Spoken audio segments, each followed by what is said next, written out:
이제 정부 조직 구조 보겠습니다. 가장 기본은 이제 우측에 나와 있는 정부 조직도를 일단 머릿속에 딱 넣어놓는 거예요. 되게 복잡하고 많아 보여도 사실은 별거 없어요. 가장 큰 틀은 대통령, 그리고 국무총리, 각 부, 이렇게 크게. 자, 구조 그러면 대통령 맨 위에, 밑에 국무총리, 이제 각 그 위에 소속된 기관들이 막 좀 많아 보여도 큰 그림은 그래요. 대통령, 그다음에 국무총리, 그다음에 밑에 각 부, 이렇게.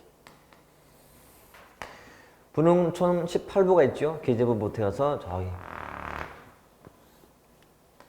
자, 중소벤처 기업부까지. 평소에 우리가 뭐 정부 부처 많이 들어봤죠. 정부 부처 할 때 부처. 그러니까 뭐 인수혁신처, 뭐 국가보훈처 같은 처를 말해 처. 그러면 요 밑에는 여러 가지 소속된 기관들이 있어요. 마찬가지로 기구들이 있을 거고. 그리고 부 아래는 청이 있어요. 청. 각 부 밑에 청들. 각 부 밑에 청들. 이렇게. 그래서 부처 현황을 파악하는 거예요. 자, 책 보시면. 자, 대통령 아래에는 뭐 대통령 비서실, 국가안보실, 대통령 경호처. 그리고 감사원, 국정원, 방통위 등이 있죠. 국가인권위는 줄이 없는 이유가 독립기구라서 없는 거예요.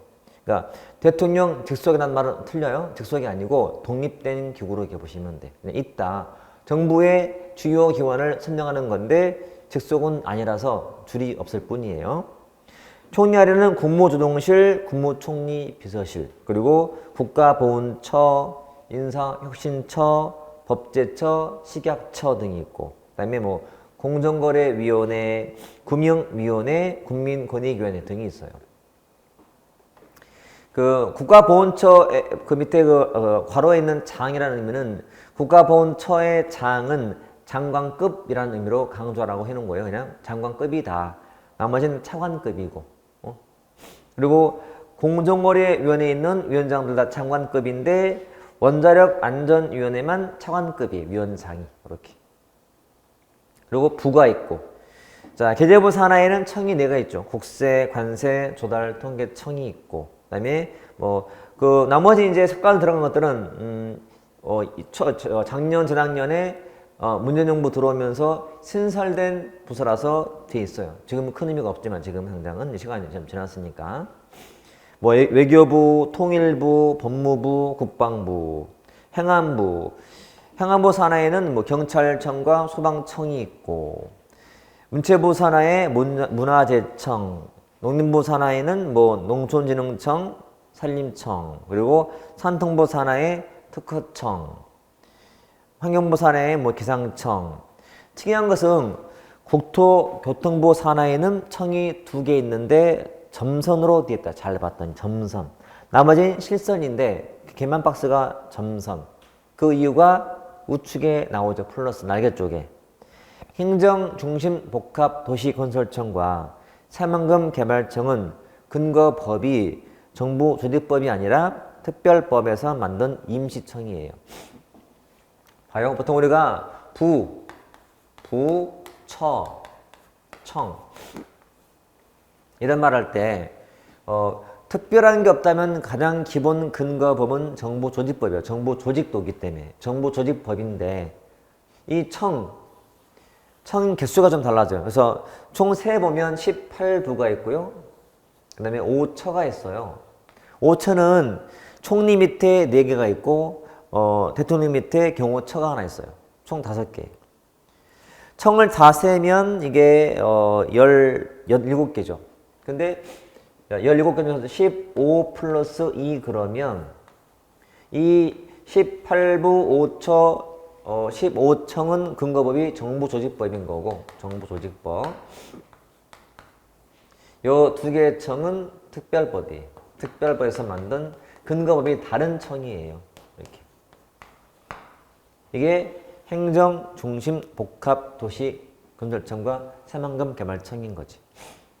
그러니까 합해서 그냥 18부, 5처, 17청 해도 되고, 그냥 구분해서 18부 5초, 15청 해도 돼. 그 말은 이제 두 개를 구분 않고 하는 사람들은 17로 말할 거고 구분하는 사람들은 15로 말할 건데 평상시에는 뭘 해도 틀린 말은 아니에요. 단지 근거법을 대면 따로 대놔야지. 시험에서 다음 중 정부 조직법상 중앙행정기관이 아닌 거 그랬다면 요거 두 개가 답이 돼요. 근거법이 다르기 때문에. 이해되죠? 그렇게 해놓으시고 최소한 행정학 공부한 사람들은 이게 정부의 조직도를 좀 머릿속에 넣어 놓으셔야 돼요. 기본으로 꼭 알고 있어야 돼요. 시험에 자주 나오기 때문에. 그래서 자꾸 보다 보면 당연한 논리가 보여. 이게 왜 대통령 밑에 있는지, 왜 총리 아래에 있는지, 왜 이 청이 이 부 아래에 있는지 보시고 요 부, 처, 청 순서대로 지위가 높아요. 부가 지위가 높고 그 다음에 처고 그 다음이 청이라 보시면 돼요. 일단 그래서 부, 처, 청이다. 뒤에 또 나올 거예요. 그리고 밑에 참고는 이제 중앙행정기관별 주요 기능들이야. 주요 기능들. 자, 그 많은 기능을 다 암기하냐? 무슨 암기 전혀 필요 없고 단지 몇 가지 부서는 중요한 게 몇 개 있어. 주의할 게 몇 개 있고. 특히 그 중에서는 3회에는 과학기부 있죠. 자, 과학기술 정보통신부 과학기부는 기능을 좀 읽어놓으시고 넘겨보시고 자, 법무부의 내용 중에서 기능 중에서 보면 뒤쪽에 자 출입국 관리가 나와요. 체크. 출입국 관리. 왠지 어감이 출국 입국 관리 그러면 외교부가 할 것처럼 보여. 아니야. 법무부 소관이야. 출국 입국 관리할 때. 그리고 8번에 행안부 기능 정말 중요해요. 다 보셔야 돼. 뭐 법령 공포, 정보 조직 상훈, 능률, 전자정부, 청사, 지방관리, 민방위, 행안부 소관이에요. 행안부. 자, 밑에 12번에 보건복지부 봤더니 첫 줄의 끝에쯤 봤더니 아동 옆에 영유아 보육을 포함한 아동 관련 업무가 여가부, 즉 여성가족부가 아니고 뭐 복지부 소관이에요. 아동. 그리고 여가부가 이제 청소년 담당해요. 청소년, 가족 등 이게 여가부 소관. 그런 식으로. 그래서 다 그냥 부처의 그 명칭과 기능이 당연하게 유추가 돼요. 근데 얘만 조금 그래. 지금 부른 것들만. 그것만 잘 구분하시면 되겠다. 뭐 크게 중요한 건 없어요. 기능 자체보다도 말했듯이 요 소속 같은 거. 어느 부 밑에 뭐가 있는지, 어디에 뭐가 있고를 잘 익히는 게 더 중요하지. 자, 방통위가 아까 어디 있어? 방통위가. 방송통신위원회, 대통령. 감사원, 대통령. 공정거래위원회, 국무총리 소속이에요. 이런 식으로. 이거 익히는 거예요. 자주 보는 수밖에 없죠. 그래서 카메라에 담아서 보고 다니시라고. 공부하다가 내가 앞으로 봐야겠다 하는 게 보이면 카메라를 활용하시면 되게 좋아요. 그러니까 과거에는 그런 거에 많이 없었기 때문에 옛날에 뭐 카메라 성능이 빤해서 좀 그랬잖아요. 옛날에는 이게 안 됐잖아요. 이게 찍어서 이거 안 됐잖아요. 이거 옛날에는 그렇잖아. 그러니까 찍어놔도 작으면 안 보였단 말이에요. 지금은 작게 찍어도 워낙 화소가 좋아서 눌리면 다 보이거든. 그러니까 찍어놨다가 활용하시면 돼. 평상시에 어디에 이동할 때 책이 필요 없어요. 핸드폰에 다 내용 들어있는데 읽고 찍어서 갖고 다니시면 돼. 이 박스 찍어놔. 이 내용 찍어놔. 이 내용 찍어놨다 보고 다니시면 그게 공부야. 책에 따를 필요 없이. 자, 정부 조직 체계인데 이제 우리가 명칭이 봐요. 중앙행정기관이라 돼요. 중앙행정기관. 제가 늘 개념을 되게 강조하는데 개념을 막연히 대충 하면 안 되세요. 확실하게 하셔야 돼요. 자, 중앙 반대가 뭐예요? 지방일 거예요. 행정기관과 좀 대입이 되는 단어가 행정기관, 입법기관, 사법기관. 근데 지방 말고 중앙이고 행정기관이에요. 사법, 입법 말고. 그 형태가 다시 나누면 독임제가 있고, 즉 단독형이 있고 합의제인 위원회 형태가 있어요. 독임제, 합의제. 명칭. 자, 혼자 했어, 혼자. 같이 해. 위원들의 모임이에요. 요 부처청이 독임제 중앙행정기관이에요. 중앙부처 그러면 보통 그거는 요 부처청이고 독임제란 말이에요. 근데 방송통신위원회, 공정거래위원회, 위원회 같은 뒤에 명칭이 위원회가 붙으면 합의제 중앙행정기관이에요. 근데 봐요. 지위는 똑같이 중앙행정기관이지만 형태가 다른 거야. 하나는 단독, 하나는 합의제 이렇게. 그리고 근거법이 달라. 자, 부처청은 근거가 주로 뭐라고? 정부조직법. 이놈은 개별법이에요. 자, 절대 혼란스럽게 보지 말고 우리가 평소에 알고 있는 부처청, 중앙부처란 독임제 중앙부처예요. 중앙행정기관이고 근거는 정부조직법이에요. 근데 똑같은 지위는 중앙행정기관이지만 형태가 달라. 하나는 이거는 합의형이야. 합의 형태. 위원회 형태라고 불러요. 명칭이 위원회야. 근데 법이 다 달라요. 공정거래위원회에 관한 법이 따로 있어요. 방송통신위원회 법이 따로 있어요. 그 법에서 정한 기구들이야. 이렇게 보시면 돼요. 구분해서 보시고 말했듯이 부처청 순서대로 지위가 높다 했죠. 부회장은 보통 뭐라 부르죠? 부회장은 장관. 그러니까 부회장은 장관급 아니면 최고죠. 부총리급이야. 부총리. 자, 현재 우리는 부총리가 둘이 있어요. 경제부총리, 교육부총리. 그러니까 기재부 장관하고 교육부 장관은 부총리를 겸해서 부르는 말이 뭐냐? 경제부총리라고 불러요. 그러니까 대통령, 국무총리, 그다음에 부총리 이렇게 하는 거지. 장관. 그리고 처해장은 장관급 아니면 차관급이에요. 국가보훈처장은 장관급이야. 나 다 차관급이었고. 그리고 청은 청의 장이 높아봤자 차관이고 아니면 1급이에요. 이렇게. 그러니까 부처청 순서로 높다 보시면 돼. 가장 기본적인 내용들. 자, 보통 위원회의 장들은 장관급이 많아. 장관급이. 이렇게. 법이 달라. 하지만 그 지위는 장관급 이렇게 보시면 돼. 중앙부처니까. 됐죠. 자, 항상 기본은 이만큼이야, 이만큼, 여러분. 그리고 시험에 나온다면 요 위원회 잘 듣고 메모했다가 이거는 따로 자습에 맡길 거예요. 위원회의 장단점이 시험에 나올 수 있고, 장단점. 당연해요, 여러분. 단순해요. 혼자 하는 독임제 말고 같이 할 때 뭐가 좋냐? 뭐가 나쁘지? 이거야. 같이 하니까 뭐 신중하다거나, 그렇지? 또 객관적이 된다거나. 하지만 뭐가 문제냐? 시간 걸린다. 또 책임 소재가 불분명해져. 왜? 같이 했기 때문에. 이런 거거든. 핵심은 위원회의 종류가 나와요. 자문위원회, 조정위원회, 행정위원회. 여기다 플러스 의결위원회까지. 의결위원회. 이런 거. 자, 책에는 자, 403페이지의 밑에 참고에 나오죠. 거기 위원회 종류. 자문위원회, 조정위원회, 행정위원회. 넘겨보시면 404페이지에 왼쪽 날개 쪽에 봤더니 또 다른 분류 방식이 자문위원회, 의결위원회, 행정위원회. 그러니까 여기서는 이게 추가됐다. 의결위원회가. 그러니까 의결에 대한 구속력은 인정되지만 집행권이 없다는 거 특징이거든. 거기에 포인트로 시험에 나와서 계속 보고. 그래서 내용 보시면 뒤쪽에 의사결정에 구속력은 있지만 집행력이 없다. 이렇게. 포인트. 집행력은 없다. 이렇게 놓으시면 돼요. 그리고 그 위에는 이제 장점, 단점이 나오죠. 박스 안에. 자, 분명히 제가 언급해서 왼쪽 페이지 날개, 뭐 박스, 본문 구분하시라고. 그래서 404페이지 그 페이지 왼쪽 날개 쪽에 맨 위에 위원회의 형태가 나와. 세 가지. 자문위원회, 의결위원회, 행정위원회 비교하시면 돼요. 자, 그럼 중앙행정기관의 본부 조직해 갖고 보자면,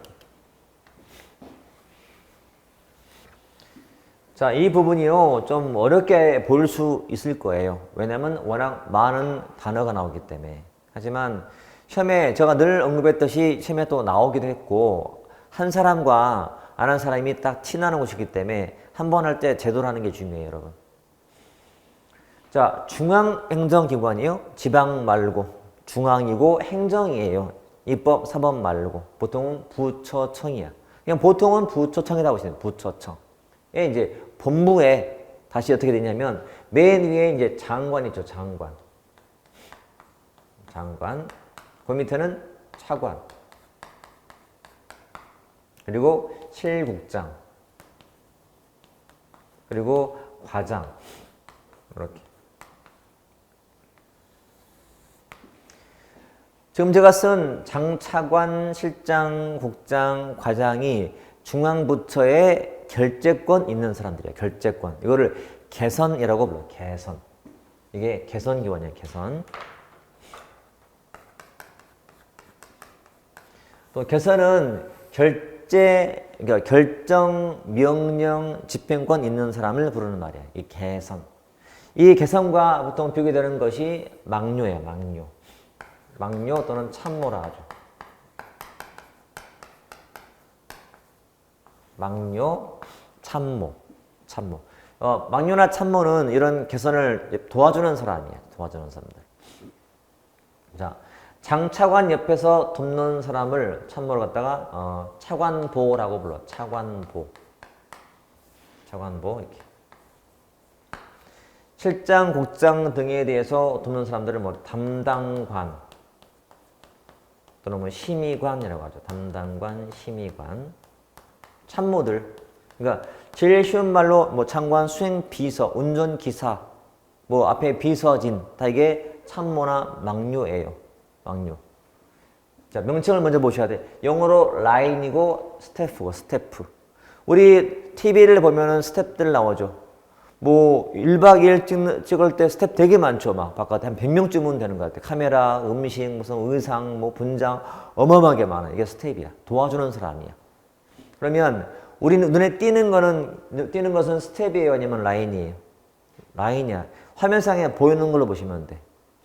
자, 이게 국민과 직접 접촉하고 직접 책임지는 사람이라고 보시면 되고, 이런 항상 간접으로 보시면 돼. 간접 책임, 간접 봉사라고 보시면 돼. 이해되죠? 이게 보통 개선과 망료예요. 그럼 누가 전문가일까요?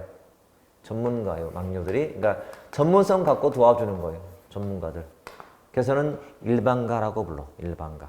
의상 전문, 분장 전문, 카메라 전문, 음향 전문가. 이게 스텝이야, 스텝. 망료 스텝 할 때. 보통 이렇게 개선과 망료를 많이 쓰는 단어인데 좀 더 가면 자, 우리 최고 관리층이 있어. 최고 관리층. 최고 관리층. 즉 부처청의 장급들이 최고 관리층이지. 자, 장관, 그다음에 이제 부처청인 처장, 청장급들이 있죠. 이게 다 최고층들이야. 장관, 그러니까 처장, 청장 이렇게. 그 중간에는 실장은 주의 것은 이 실장과요. 이게 달라요. 이 실장은 대통령 비서실장, 국무조정 실장을 말해요. 비서실장 같은 거. 이건 장관급이에요, 여러분. 명칭이 실장이라 해서 이거랑은 아예 급이 달라요. 그러니까 실장은 1, 2급이지만 장관은 저 위에. 실제로 그러면 대통령 비서실장은 말이 비서실장이지 일반 장관보다 훨씬 더 역할이 크고 더 높다고 보통 봐요. 현 대통령도 옛날에 노무현 정부 때 비서실장이었잖아요. 그게 실장이 이런 실장이 아니거든. 높은 사람이야. 아주 높은 사람들. 거의 뭐 실제 형식상으로는 총리가 2인자지만 사실은 비서실장이 거의 2인자일 정도로 업무를 많이 통할하거든. 어마어마한 자리야, 그 자리가.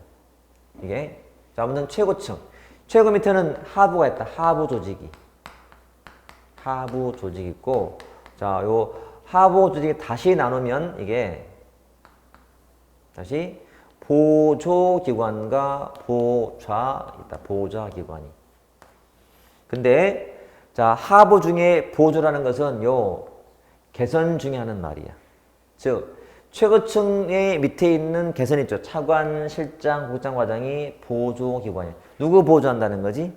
장관 보조하는 거예요.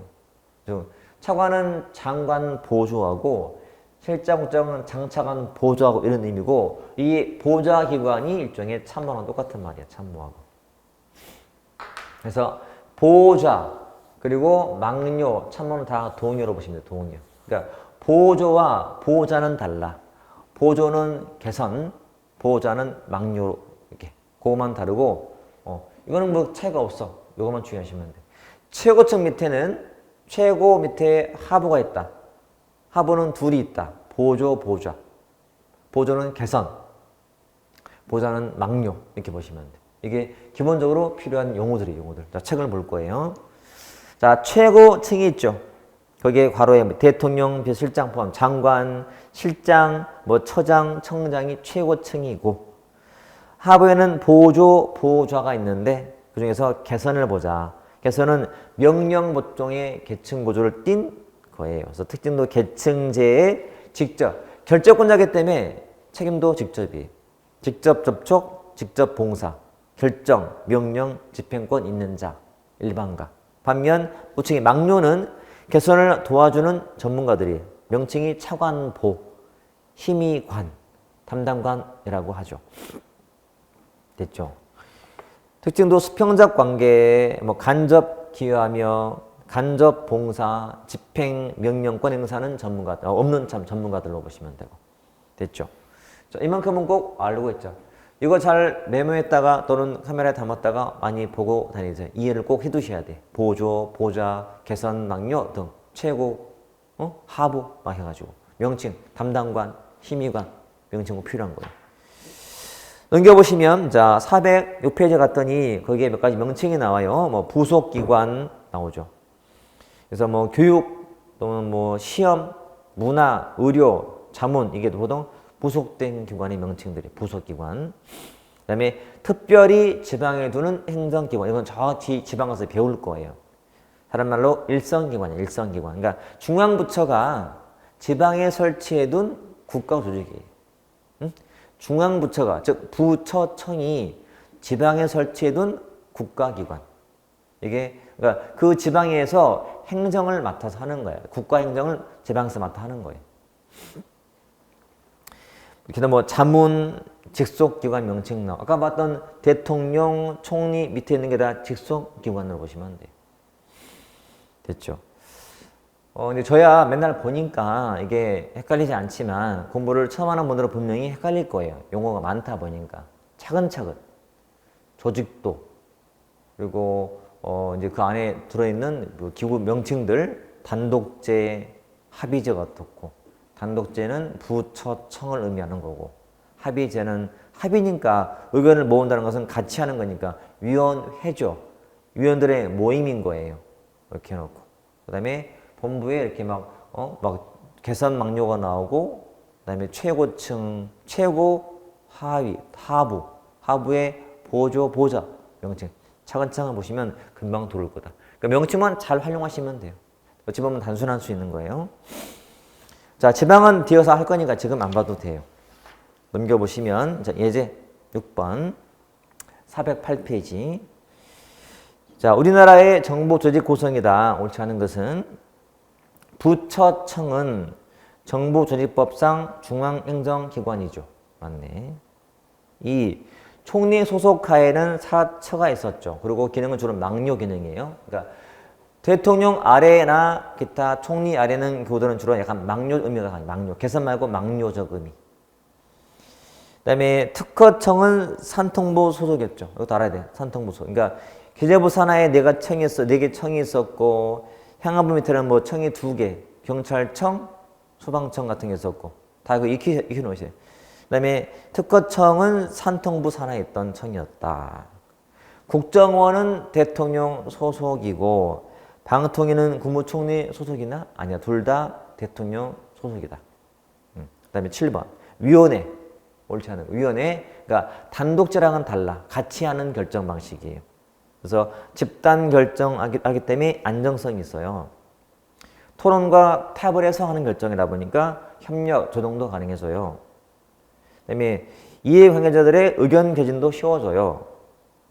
근데 책임이 분산되기 때문에 책임의 한계가 좀 불분명해요. 여러분, 혼자 하는 결정과 여럿이 하는 결정, 뭐가 더 책임이 명확해요?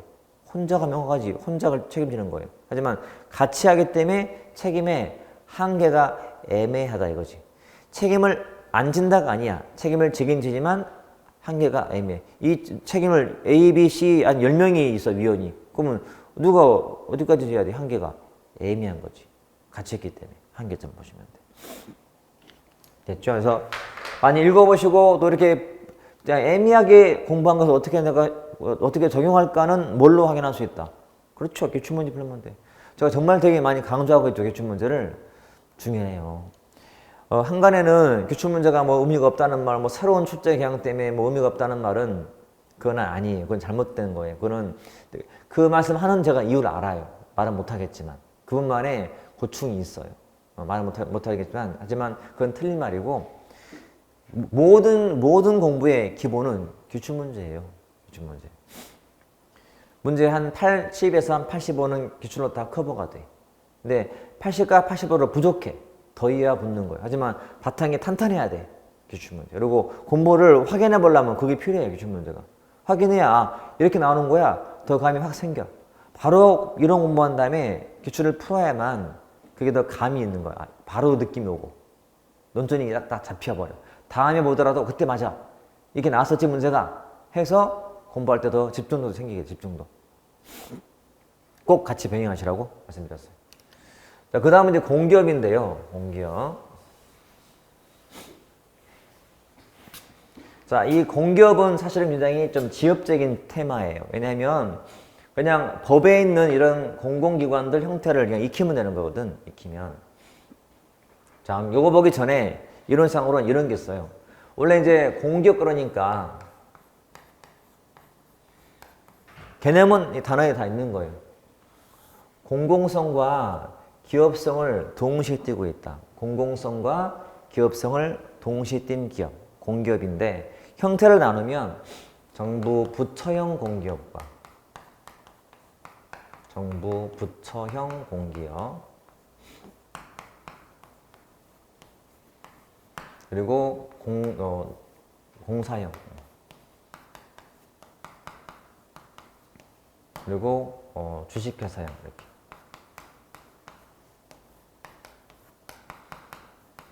자, 물론 앞에 있지만 또 써놨어요 제가. 왜냐면 잘 보라고 이렇게. 항상 단어를 보면 부나 처 형태잖아요. 앞에로 가볼까 그냥? 앞에 볼게 그냥. 있으니까 여기 볼게. 자, 정부의 부나 처야. 부처. 좀 전에 했던 부처청 할 때 부처 형태. 그럼 당연히 부처기 때문에 여기 있는 사람들의 신분은 무엇일까요? 공무원이에요. 공무원 신분.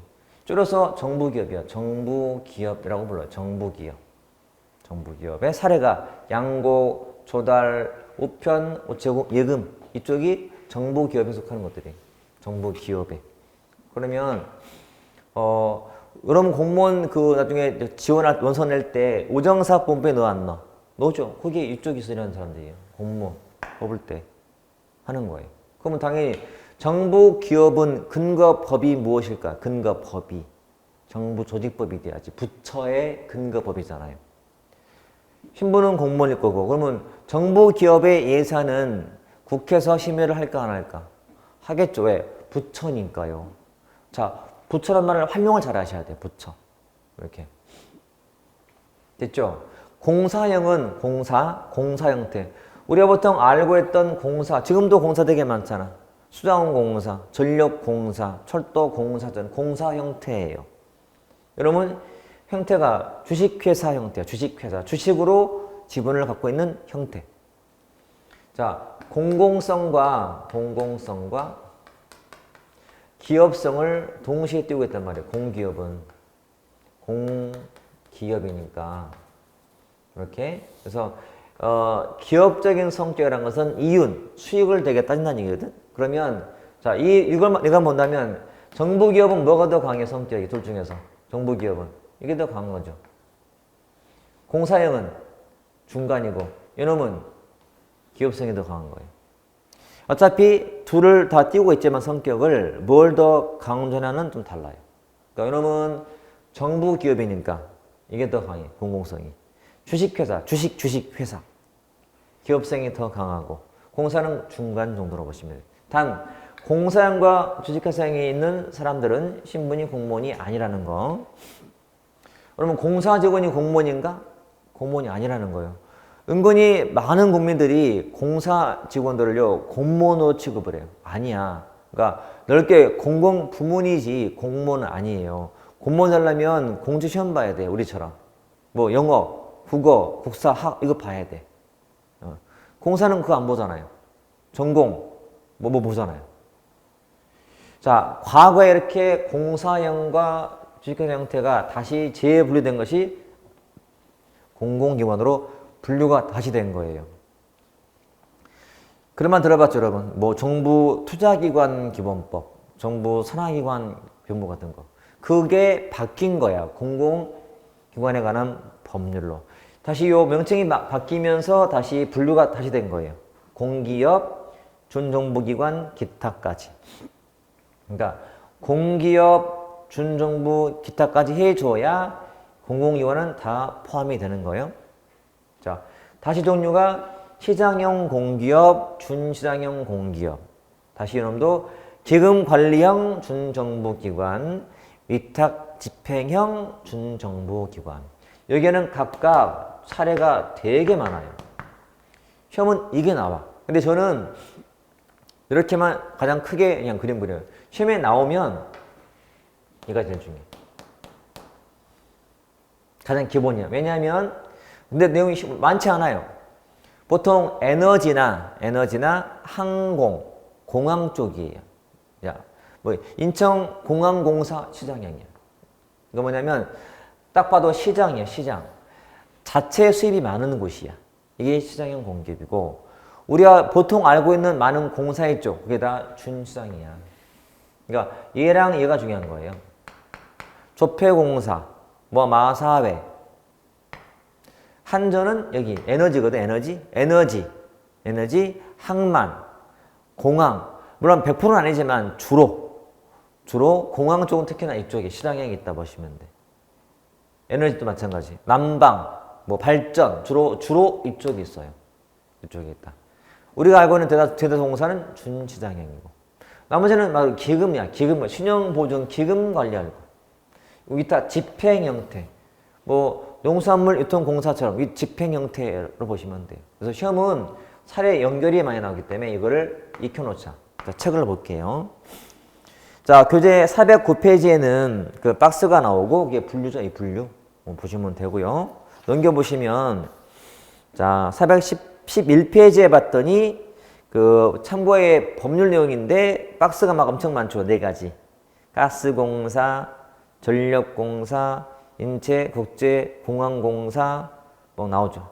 석유공사, 난방, 저 뒤에 주식회사 강원랜드까지. 강원랜드가 최근에 다시 새롭게 들어온 기구예요. 조직이에요.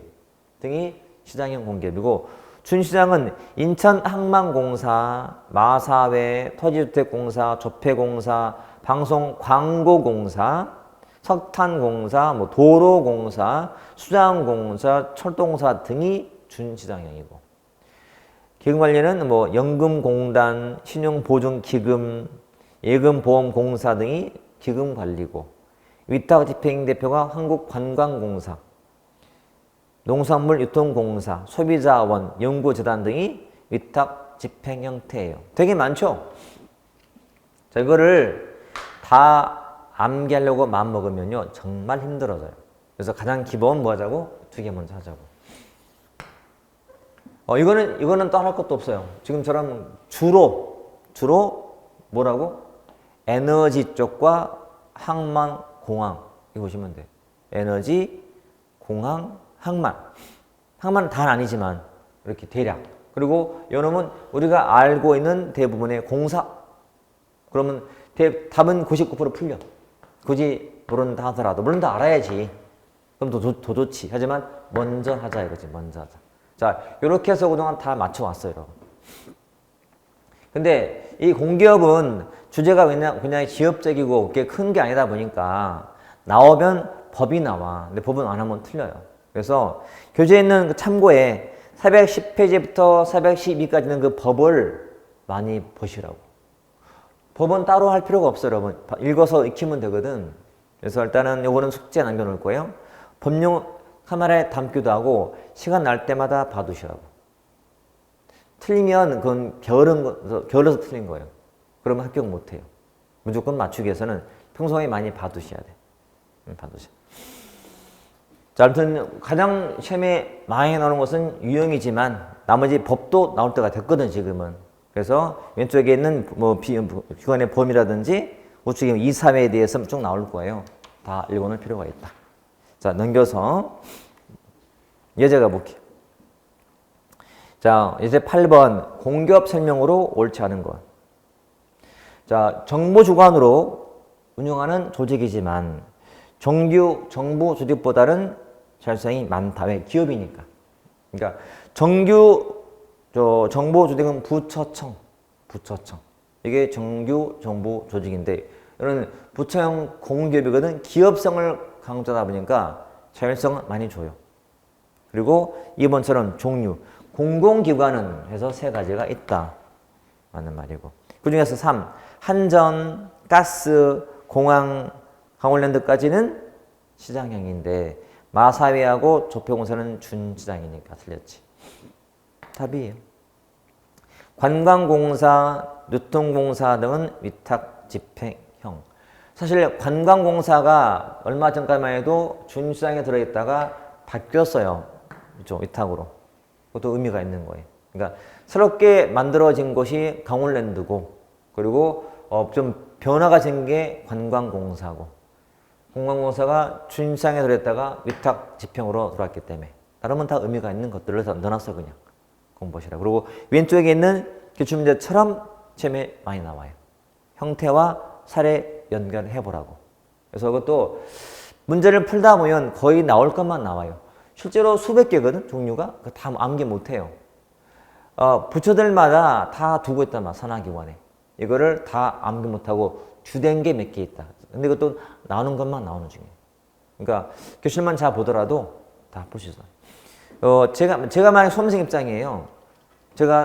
만약에 제가 올해 중개사 자격증 따려고 해. 지금만 내가 직원분한테 물어보고 갔어요. 그래서 시험 문제 보고 과목 몇 가지고 어떻게 하면 되는지 잠깐만. 그랬더니 빤한 거지. 기출 문제.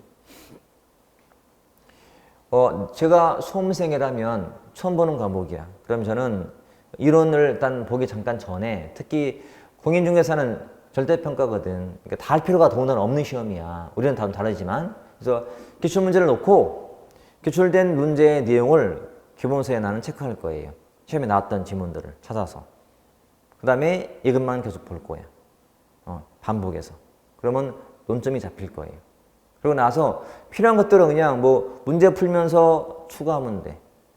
모의고사 하면서 추가하면 돼. 그러면 충분히 되거든.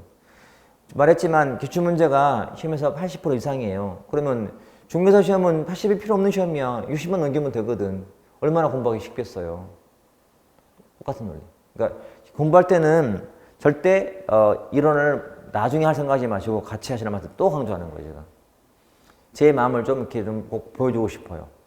얼마나 중요한지를 정말 강조하고 싶어서 그래요.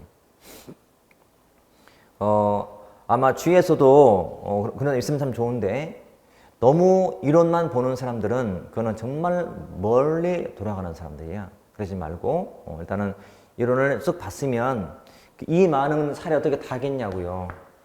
제가 만약에 여러분 입장이라면 문제 풀면서 한번 정리해 보겠어요. 나왔던 것만. 예전처럼 준시장에 방송공사가 있는데 광고공사 있는데 방송공사는 없거든. KBS는. 앞에 있는 말인데 다 보면 정리해 보는 거야. 여기에 뭐가 시험에 나왔던 것만 있었고 단 여기에 포함 안 되는 것도 있어. 그게 대표가 KBS거든. 한국방송공사는 안 되거든. 아예. 해놓으면 빤한 거야 이제. 이것만 하면 되겠구나. 느낌이 확 올 거예요. 노트 같은 것은 본인이 만드는 게 중요한데 만들더라도요. 뭐만 하면 돼. 기출된 내용을 하시면 돼. 그러니까 제 꿈 같은 게 뭐냐. 꿈이라기보다는 제 앞으로의 이제 하고 싶은 그 책이 있는데 뭐냐면 기출된 지문, 기출된 내용만으로 책 쓰는 거예요. 그러니까 목차를 이렇게 만들어 놨어. 목차가 이렇게 있고, 목차가 있고, 있어. 처음에는 제목이 더 크게 나올 거고, 처음에는 시험에 나왔던 지문만 쓰면 아마 많지 않을 것 같아. 목차는 준비가 돼 있지만 내용은 다 안 채워질 거예요. 왜? 시험에 다 안 나왔으니까 그게. 그러면 이렇게 다 해본 다음에 이게 1차. 이렇게 해놓은 다음에 근데 또 이게 목차만 나와 있고 내용이 없으면 이상하잖아요. 내용이 없으면 이상하잖아요. 일본어 노래인데 없으면 이상하잖아요. 그러면 일단은 기출된 내용만 색깔을 넣는 거야. 파란색 등으로. 무조건 시험에 나왔던 거야. 나머지는 이제 구색상 또는 필요한 것만 한번 넣어보는 거야. 그러면 책이 완성이 될 거예요. 이렇게 하게 되면 내용이 아주 많을까요? 아니야. 아주 슬림해질 거예요. 그럼 나 같으면 나는 최장 이런 책만 했다면 책을 난 다 사서 다 공부할 거예요. 얼마나 좋겠어요. 이것만 해버리면 사실은 기출 문제가 필요 없을 정도로 다 그러는 거거든. 또 어떤 내용은 어떤 그 지문은 내용은 똑같은데 표현이 좀 다를 수가 있어. 표현이. 그럼 다른 표현 써놓으면 돼. 여기다가 표현 써놓으면 돼. 이렇게. 그러면 공부할 때 내가 지금 보고 있는 게 기출 지문이자 내용이다 보니까 더 좋을 게 없는 거지. 책에서 써놓은 내용과 실제로 시험하는 내용이 조금 다를 수 있잖아요. 근데 어차피 출제하는 사람들은 출제가 되어 있는 그 문제 은행에서 빼오기 때문에 우리가 어차피 볼 내용은 그런 내용인 거예요. 그러니까 거기에 맞게 공부해버리면 되지. 그럼 얼마나 편하겠냐. 제가 봐도 정말 좋은 아이디어여서 제가 이거를 이제 다음 시즌 맞춰서 제가 준비한다면 지금부터 해야 돼요. 해서 한 7월, 늦어도 한 8월 달에는 책을 내야 그걸로 그 다음에 준비하는 사람들이 이제 이용할 수가 있는 거지. 근데 이게 굉장한 작업이지. 왜냐면 큰 틀 속에서 기출을 다 분석해서 그동안 모든 기출을 다 분석해서 넣는 작업을 하는 거니까 굉장히 또 많은 작업이야. 저 책이 나는 원고가 있는데 굳이 이것만 좀 추가하면 얼마나 편해요. 바뀐 것만 추가하면 편하거든. 하지만 그걸 떠나서 정말로 필요한 게 뭘까를 고민한다면 이렇게 해보는 게 좋은 아이디어 같아. 영어도 마찬가지. 영어도 어휘다. 먼저 출제됐던 어휘만 쫙 해보는 거예요. 어휘도 많이 나온 게 다 정해져 있거든. 그렇죠? 독해도 나오는 패턴 딱 정해져 있어요. 먼저 하는 거야. 색깔 넣어가지고. 나머지 추가하더라도. 국사 마찬가지야. 국사도 구석기, 신석기 나왔던 것들 먼저 하는 거예요. 그 다음에 추가. 그러면 벌써 공부하는 게 딱 되게 쉬워 보일 것 같아. 양도 안 많고. 제가 지금 강조하고 싶은 것은 이 공기업도 워낙 법이 많다 보니까 하는 말씀이에요. 법을 하라고 하면 이 많은 거 뭐 공공기관 요 공기업에도 사장이 있고 상임이사, 비상임이사, 감사가 있어 막. 여기도 사장이 있고 상임이사, 비상임이사, 감사가 있어. 사장은 누가 제청하고 누가 임명하고 복잡하거든. 사실 시험에 나오긴 나와요. 근데 그 많은 걸 그냥 하면 헤매는 거야. 그래서 시험에 나왔던 거. 공기업의 사장은 주무장관이 제청하면 임명은 대통령 하거든. 상임이사는 사장이 임명하거든. 시험에 나왔던 거예요. 그거 딱 해버리면 벌써 한 90% 이상은 돼 있는 거예요. 다 안 하더라도. 나머지는 제거하면 답이 나올걸? 그렇게 해서 한번 해보자는 차원에서 말씀드린 거예요. 그러니까 법을 읽으라 해서 다 읽어도 별로 감이 없어요. 그냥 읽었지만 괜히 찝찝해. 어렵게만 보이고 문제를 비교하는 거야. 시험에 나왔던 문제를 지문을 갖다 긋는 거예요. 형광색 이렇게. 이게 나왔어? 나왔구나. 눈에 확 띄어. 이거 먼저 딱 하는 거야. 이거 하고 살은 나중에 붙이면 돼. 그러면 설령 내가 빼먹은 게 있다 하더라도 내가 색깔 칠하는 거로 나올 거니까, 주로 나올 거니까 굉장히 확률이 높아지는 거지. 이거는 나왔던 거, 안 나왔던 거. 내가 나왔던 것은 알고 있다? 그럼 거기다 맞춘다 보시면 되거든요. 그렇게 하시면 돼요. 공부는 여러분 요령이 참 중요한 거예요. 무조건 열심히 한다고? 아니야. 그러니까 항상 제대로 임팩트 있게 하려면 이런 방식의 도입이 돼야 가능하지 책만 본다고 해서 되는 게 절대 아니란 말이죠. 자, 좀 쉬었다가 보실게요.